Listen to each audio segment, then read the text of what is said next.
All right. It's your boy Spank Dog, aka Pufferstein at YouTube. Like, comment, share, subscribe. You already know. Tick the notification bell so you know when we go live.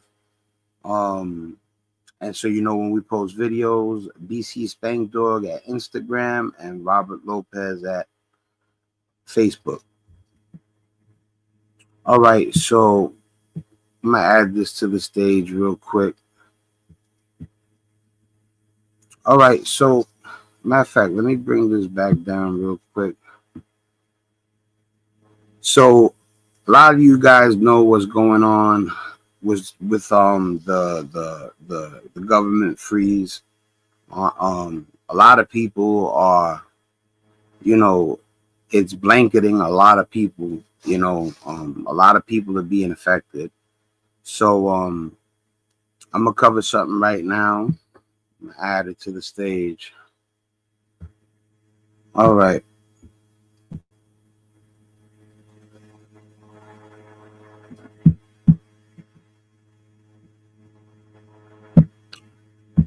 Okay, my bad, people, with the little different. I just wanted to make sure that there wasn't something running in the background, because that will mess me up. And let's get it. This is a constitutional crisis that we are in today. Let's call it what it is. The people get to decide how we defend the United States of America. The people get to decide how their taxpayer money is spent. Elon Musk does not get to decide. All right, that was Senator Chris Murphy bringing the fire outside of the USAID headquarters this morning, where a protest was held and where a lot of the top faces within the Democratic Party showed up to spread their message. And I've been saying Democrats need to be out there relentlessly holding pressers, holding briefings, and just punching back at Republicans, whether it's on TikTok or Instagram. Just get the message out there where the people are. And today was a great example of that happening. So I want to bring. See, that's why I don't like labels, because right there he said Democrats and then he had to include Republicans separately. There should be a party called the Unlabeled, because, like I said, labels create separatism, and separation is not what people need when they're trying to make things work together. You need unity. All these groups and separation and labels, it does a disservice to what the good people of this country and the good people on this globe are fighting for. Break down some of the best moments from this protest outside of the HQ of USAID. And I also want to talk about how Donald Trump is a puppet in the most literal sense, not just a puppet to Elon Musk, but the strings are being pulled by all of the creators and writers. They're saying that they're giving him documents to sign and that he don't even really know what it means, and he's just signing off on it. But I don't know if that's factual or that's speculation. Let's see what he says.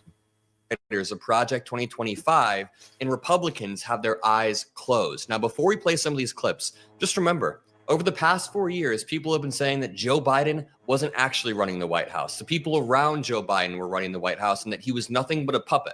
And there's a few things. First of all, having a smart cabinet around you that can help you make decisions is not a bad thing. But number two, Donald Trump is taking us to a new level. You guys remember the first few days he was in office, and even today, he signs off these executive orders, hundreds of them, without even knowing what he's signing. Steve.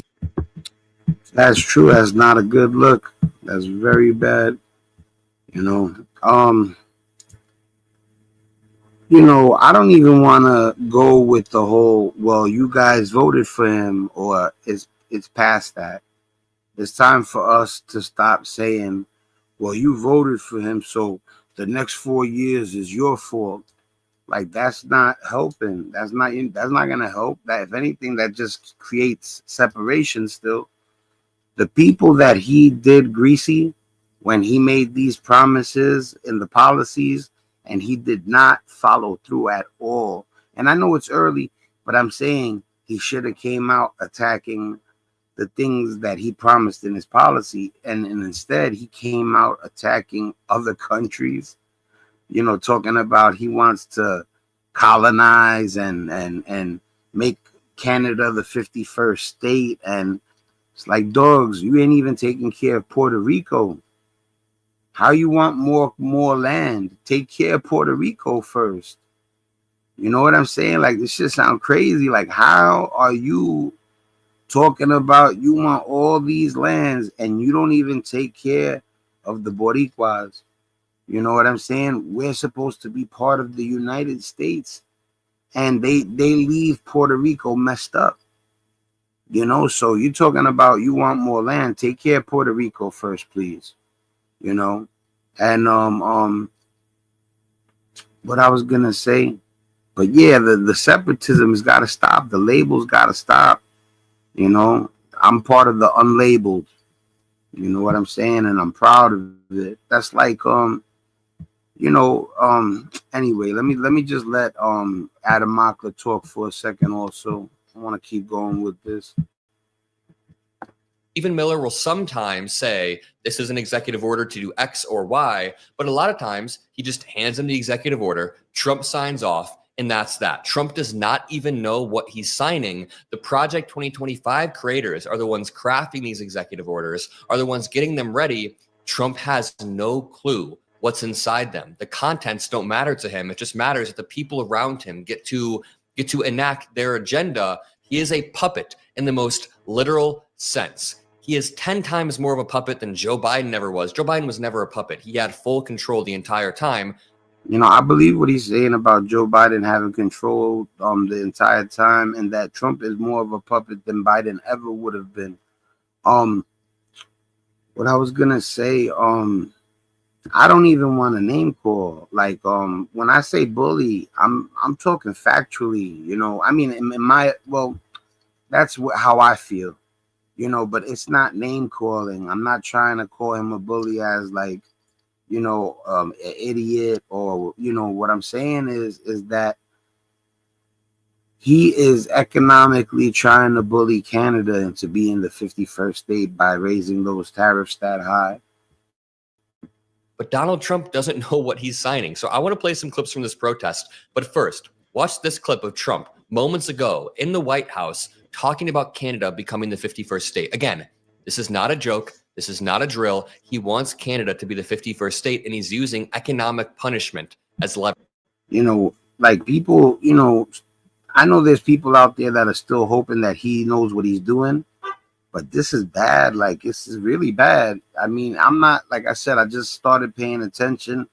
I'm pretty well versed for a dude who just started getting into it.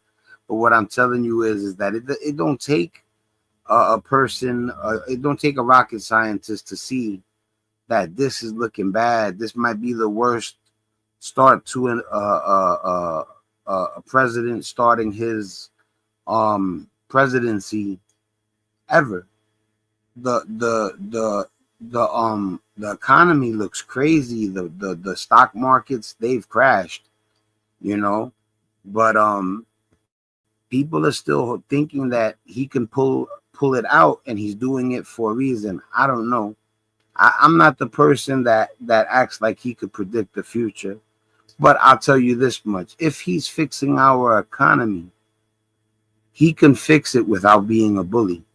If this was the way to go, he could have went about it a better way. He's I just don't trust him. And like I said, if you were gonna say this would work for everybody, then you should have approached it from the correct angle. Leverage. That he could agree to change your mind on the tariff? Well, we can always, but look, what I'd like to see, Canada become our 51st state. We give them protection, military protection. We don't need them to build our cars. I'd rather see Detroit or South Carolina or any one of our Tennessee, any one of our states build the cars. They could do it very easily. We don't need them for the cars. We don't need them for lumber.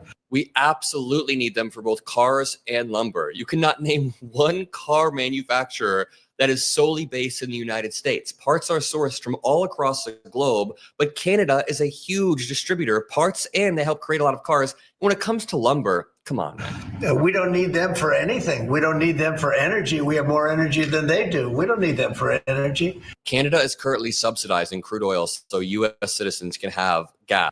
It just sounds so childish, you know, and even if it's true, even if it matters, it's just the way he comes off. We have more energy than they do. You couldn't find a better way to articulate. You know, you talk about, like, I don't got to worry as much as you. Politically correct don't come with my job. You know, you're a politician. You're supposed to be politically correct. You could have articulated many things that you've said better, so you don't come off as a bully, as a creep, you know. But you want to tell people, you want to act like, let me tell you something, man.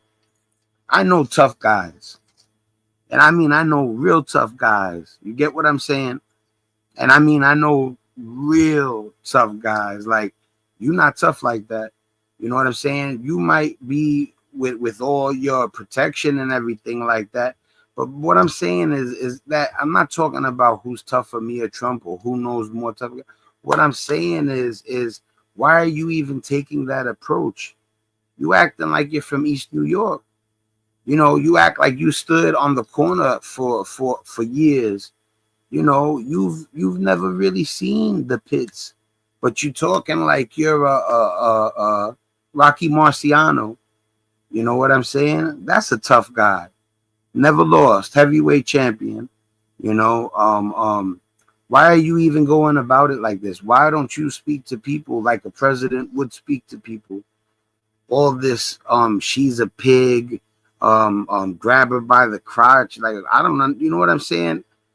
You know, I know dudes that been through the worst situations that don't address people like that.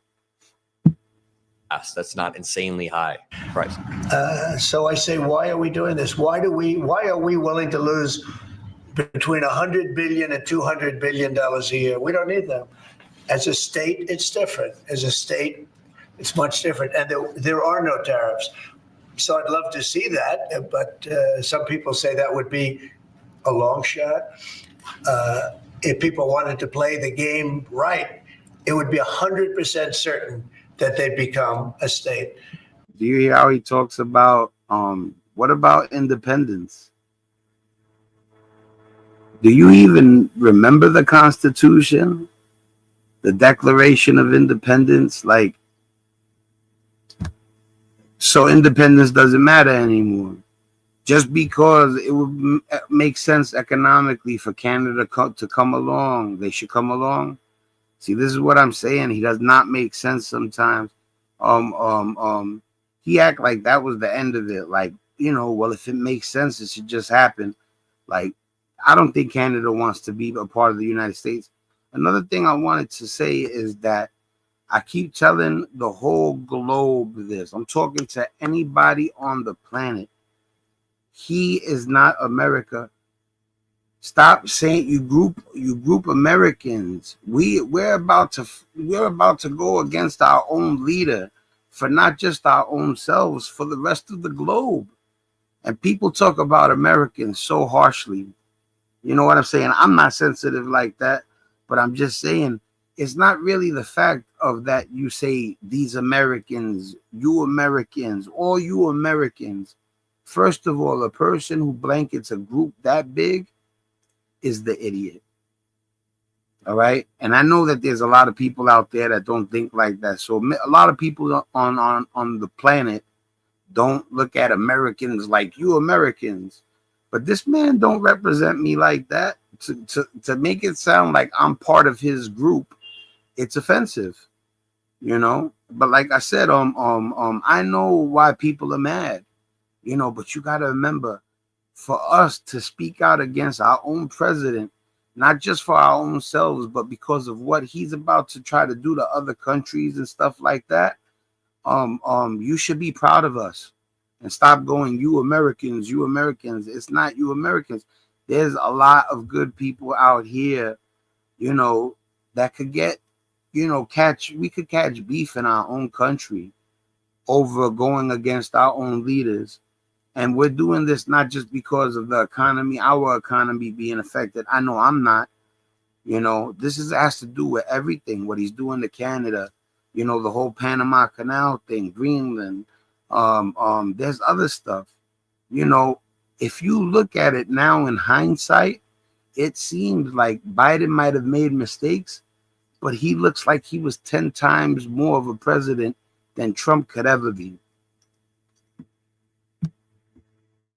But a lot of people don't like to play the game because they don't have a threshold of pain. By playing the game, do you mean using Putin-esque rhetoric to try to achieve your goal of annexing our next door neighbor and using? Look at what's happening to Putin right now.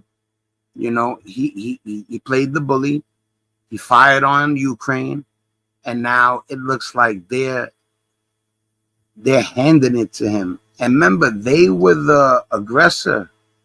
They were hurting innocents, unaliving innocents. And Zelensky and them fought, and Biden helped them. And now the country that was attacked looks like they're coming back and winning the war. At least from what I see on these screens. Like I said, you're always watching a screen or reading something. It's hardly ever firsthand knowledge. So like I said, we got to believe the most trusted sources. So the people on these screens that don't lie are the people I'm going to turn to. If I'm on the screen watching you and I find out that you lied, I'm not trusting you no more. Economic coercion to try to wrap them around your finger. That's not a game. That is called being a belligerent autocrat. Like literally, let's just call it what it is. And speaking of calling it what it is, Democrats have been doing that all day. So let's break down some of these clips. Let's break down what up, Chola? Because I think it's important that we are all fully prepped to push back on Republican talking points. Let me hit pause real quick. Aha, what's popping, Barbara? I just noticed you too. It's always good to see y'all too, man. That's what's up, man. I just seen you shout out my wife. Thanks, man. Yeah, y'all are the best, man. You already know, Chola. You already know, Barbara. All right. So let me see one thing real quick.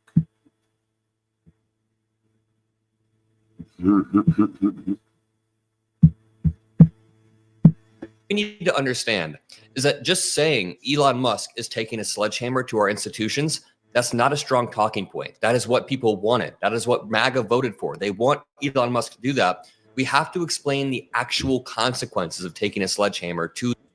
Elon Musk is not a politician. He shouldn't make any decisions regarding government. These agencies. For example, when you take a sledgehammer to the FAA and other aviation safety committees, there are direct results that we have seen manifest. But let's watch this protest take place.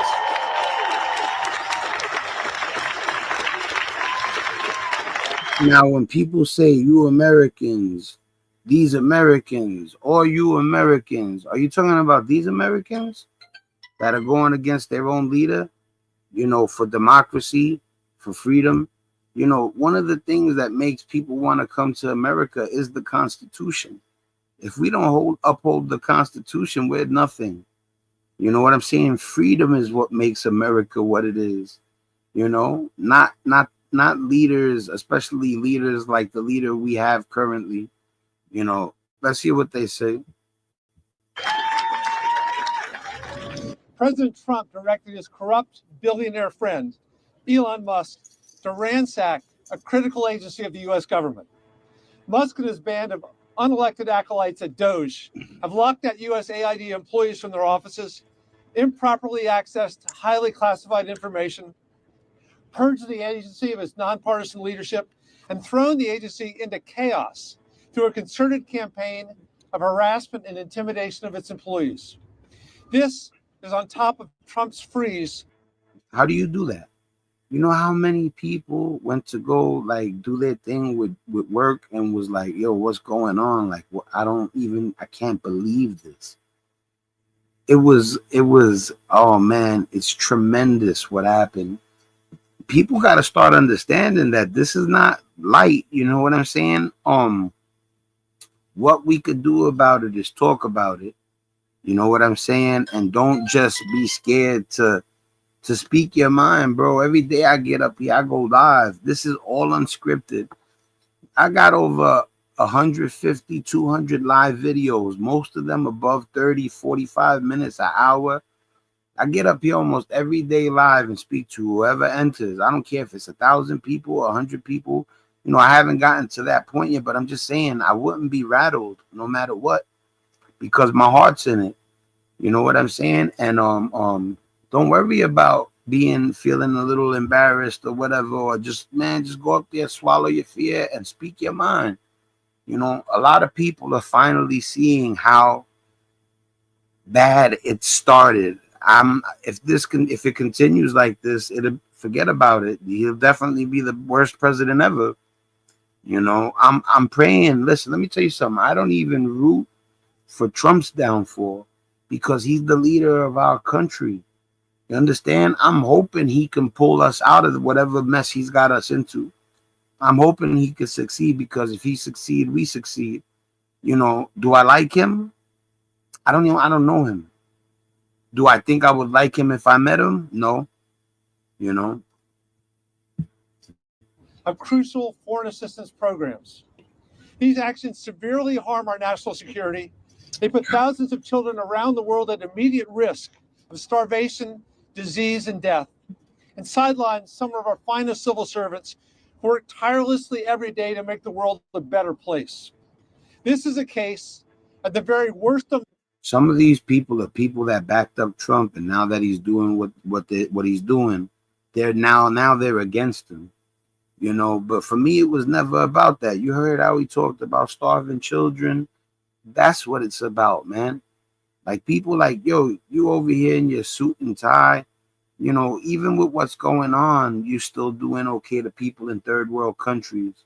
You know, how about we help the people that are messed up? I always my whole life thought it started from the ground up. Why don't you help the people that don't got nothing first? You know, among us attacking I'm gonna rewind it a little. I want to hear the part where he's at immediate risk of starvation, disease, and there. death. It goes. All right. And sideline back some a of little more. These actions severely harm our national security. They put thousands of children around the world at immediate risk of starvation, disease, and death, and sideline some of our finest civil servants who work tirelessly every day to make the world a better place. This is a case of the very worst among us attacking the very best of us. Elon Musk, you didn't create U.S. aid. The United States Congress did for the American people. That's right. And just like Elon Musk did not create U.S. aid, he doesn't have the power to destroy it. And who's going to stop him? We are. Listen, I wouldn't trust any man that did that salute. First of all, either he meant it wholeheartedly, or he's too dumb to realize that that's not something you play with. Now, for anybody out there that comes to me and tells me he was really giving love, I don't want to talk to you, because your IQ ain't right. We're gonna stop him. We're here today not only to fight for federal employees who dedicate themselves every day to a humanitarian task. We are here to save lives, because that is what AID does. This is a constitutional crisis that we are in today. Let's call it what it is. I didn't remember he said that, but remember when I told you, man, the Constitution, it's what makes us what we are. Without the Constitution, we ain't shit. The people get to decide how we defend the United States of America. The people get to decide how their taxpayer money is spent. Elon Musk does not get to decide. I don't know about you guys, but drop a like if you're finally happy to see Democrats bringing the fire. You already know what it is. I already got you, brother. Yeah, people, go check out Adam Mockler, man. For this kid, for his age, he's so well versed in politics. You know, when I was his age, I was playing basketball, I was gaming. You know, I was in gifted schools. You get what I'm saying? Like I was in 308, which is a gifted school. It's a magnet program. And then all the way throughout my younger years, I was in the top classes. In one school, there was 20 classes in my grade. And they literally, first of all, you know, I don't even understand why a school would let kids know who's in the top class and who's not. You know, I hope they put an end to that, because you make kids feel, you know, it was cool. Thank God I was in the smarter classes. But what about the kids that ain't in the smarter class? You make them think that they're bad or not smart. You get what I'm saying? But I'm just saying, like, this kid is super impressive on how he is so well versed in politics, which is not exactly an easy, you know, category to master. You know what I'm saying? I'm talking about law, passing the bar, judges, you know. And let's break down what U.S. aid is so we're all on the same page. So John F. Kennedy created U.S. aid at the height of the United States Cold War struggles with the Soviet All right, Union. this is the last. I'm gonna rewind So it just a Kennedy- second, because this is very important. He's gonna break down to you guys about the U.S. aid, the thing that John F. Kennedy created. I'm just gonna bring it back a second, and now let's break down what U.S. aid is so we're all on the same page. So John F. Kennedy created U.S. aid at the height of the United States Cold War struggles with the Soviet Union. He wanted a more efficient way to counter Soviet influence abroad through foreign assistance, and saw the State Department as frustratingly bureaucratic at doing that. Congress passed the Foreign Assistance Act. let me check the comments real quick. You guys are the best, man. You know how I feel already. Let's finish this up. Big shout out to Barbara and Chola. And Kennedy set up USAID as an independent agency in 1961. USAID has outlived the Soviet Union, which fell in 1991, and today supporters of USAID argue that U.S. assistance in countries counters Russian and Chinese influence. China has its own Belt and Road foreign programs worldwide operating in many countries that the U.S. also wants as partners. So here's the thing. Everything that Elon Musk and Donald Trump are doing, and the people around him, the puppets pulling the strings, are undermining our strength on the global stage. Even if we put aside the domestic consequences of tariffs, the domestic consequences of U.S. aid being nuked, or career civil servants being screwed, all of this is important. But even if we... How about there's no Democrats? How about there's no Republicans? How about there's no communism? How about there's none of that? How about we're all the human race? How about we all get together to make things better? Why somebody always got to have a problem with somebody? It's always the haters messing shit up. You know, that's what it is. I'm telling you, and it's beyond haters. There's people that go past that. Those are the evil ones. You see, hate, you know, I could have a conversation with a hater and maybe sway his opinion. But a person who's evil, you know, I don't know if there's any saving them. I most likely won't be the person trying. If somebody wants to go try to convince somebody that's thinking about offing them in their head, you go ahead. You know, I know to stay away from evil unless I'm taking care of it, if you get my drift. Listen, man, it's your boy Spank Dog. Let me go check on Chola. Let me stop this real quick. Let me go check on Barbara real quick. You know, I had to come and say peace to y'all personally before I stopped the stream.